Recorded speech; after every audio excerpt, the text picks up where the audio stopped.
حضور، تربیت اولاد کے سلسلے میں جاننا چاہتا ہوں کہ اولاد کی خواہش کے ساتھ ہی دراصل تربیت کا سلسلہ شروع ہو جاتا ہے، جو اولاد کی خواہش کے ساتھ ہی تربیت کا آغاز ہوتا ہے دعا کے ساتھ. صحیح بات ہے.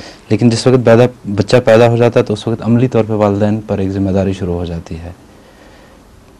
اس کا کون سا سنہری اصول ہے جو بچہ کو اس کی شیرخواری کی عمر سے لے کر کے بلوغت تک والدین اپنے ذہن نشین کر لیں کہ یہ ایک ایسا اصول ہے جس کے ساتھ ہم اپنے کیا کر لیں؟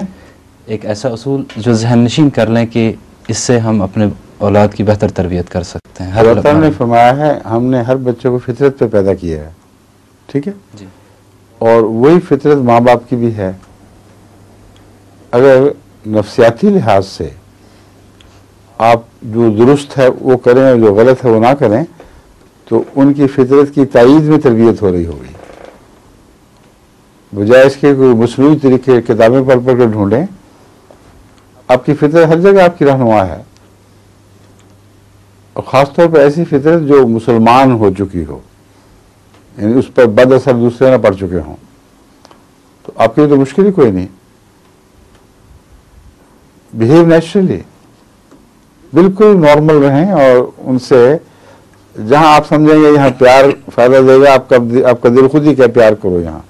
جہاں سمجھیں گے سختی کی ضرورت ہے وہاں دل کہے کہ یہ نہیں ٹھیک ہونے والا، یہاں ڈسپلن کرو، مضبوطی سے اس کو پابند کرو. مگر اس میں کوئی بھی وحشیانہ حالت نہیں آئے گی، بلکہ تبھی انسانی حالت ہی ہے جو تربیت کی نگران رہے گی. ٹھیک ہے.